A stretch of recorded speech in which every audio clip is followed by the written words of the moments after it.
Hello again. My name is Tracee Ford, and you are tuning into the second episode of Things That Matter. Today we're going to talk about judgment and how important it is to reserve judgment, especially when we don't know the entire story or the entire situation that someone is facing. And the example that I'm going to present today for that important lesson is the situation with government welfare. There is a lot of stigma associated with any individual who is receiving benefits of any type from any source. So you're standing in the grocery store and your cart is only filled with what you can afford, which is very small, and the things that you absolutely have to have. You look over next to you and there's a lady standing there in her pajamas, and her cart is overflowing with food, and you can barely afford to buy what you have in your cart. This passing thought goes through your head about her situation and yours. And you go on shopping and you say nothing, and then you come to the checkout and she's standing there. And she pays with an EBT card. In the state of Ohio, that is what has replaced the food stamp system, is the EBT card. I've actually heard some people call it a money card. You roll your eyes and you walk out very disheartened and very angry. But let me give you another situation. There's a woman, and she steps out of her Navigator, her Lincoln Navigator, and she's wearing a pair of designer jeans and a cashmere sweater, and she has a very expensive designer purse on her arm, probably upward of $350 in cost. And she has her list. She's going through the store, she's marking off what she has to have, and at the checkout she pulls out that EBT card. The reaction of the cashier makes her feel worse than what she already feels, and gives her a look of, why are you paying with a food stamp card? How could you possibly need it? Well, there's many possible answers to that question. She could have adopted a child through the foster care system. And when that happens, they automatically, most of the time, get a medical card and they have food stamps associated with them because they're in the system. Not always, but most of the time. The other option is that she's shopping for someone else, a needy person. Perhaps she's a caregiver. Perhaps she is helping out a family member that's bedridden and can't get out. There are so many options to that scenario. The other option is that she's lost her job and that she had to go get help to make sure that her family was fed. I see pictures on social media all the time depicting these type of things.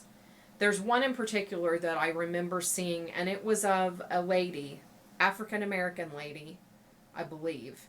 And she was getting into either a Lincoln Navigator or an Escalade or something, a very, very expensive car.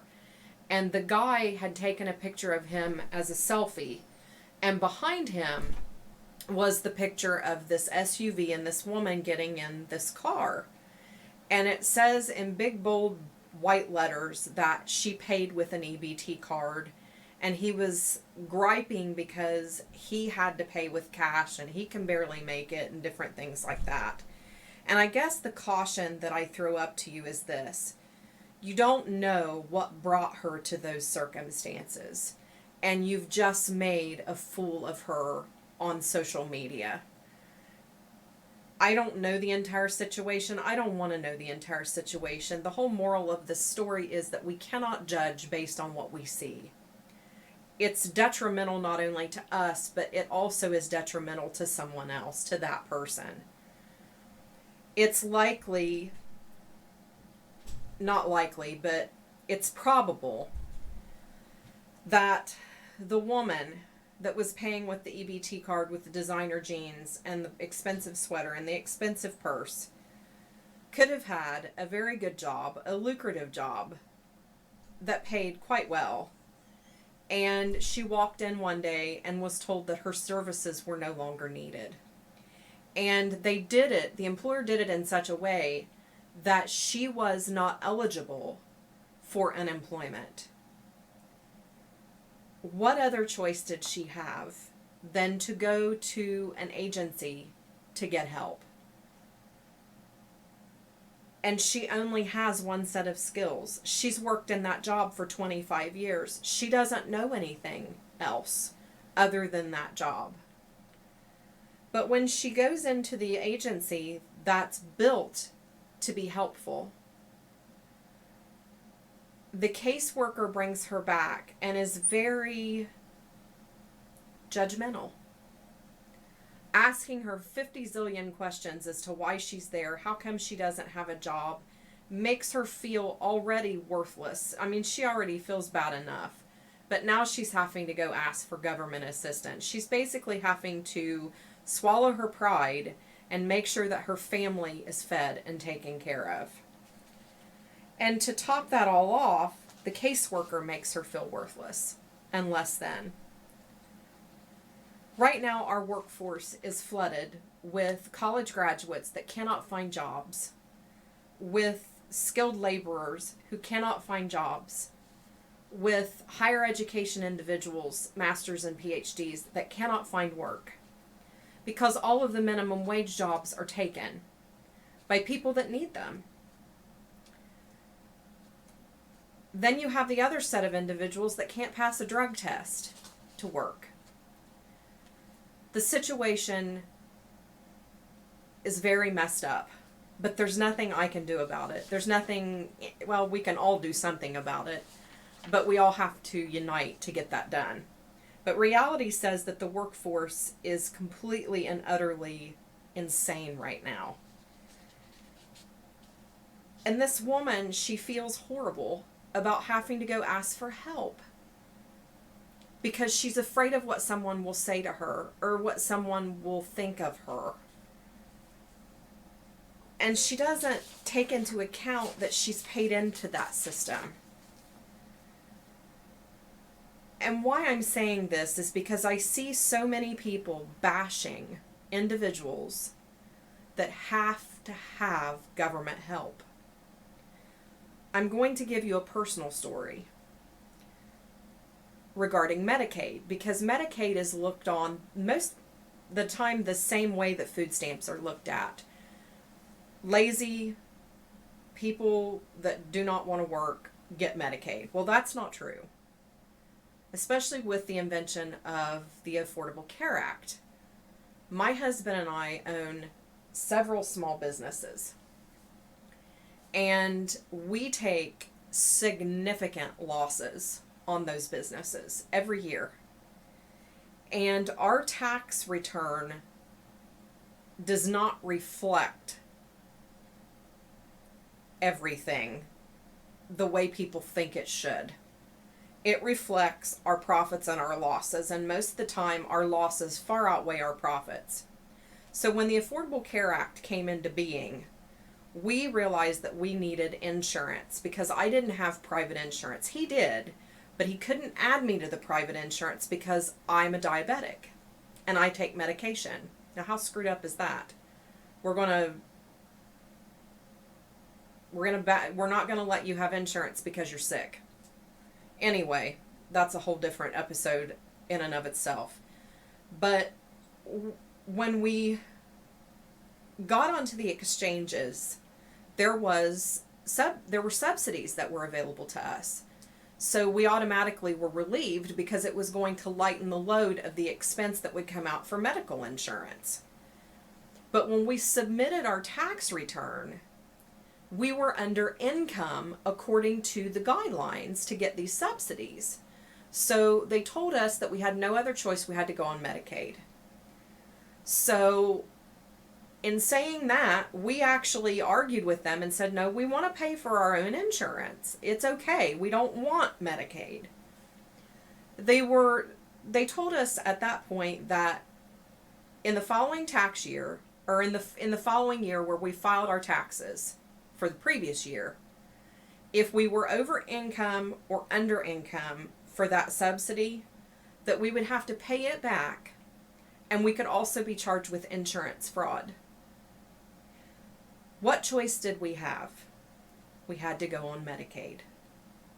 We are currently on Medicaid. I work outside of the home. I write books. My husband has his own business. We own a publishing company. We work. We pay into the tax system.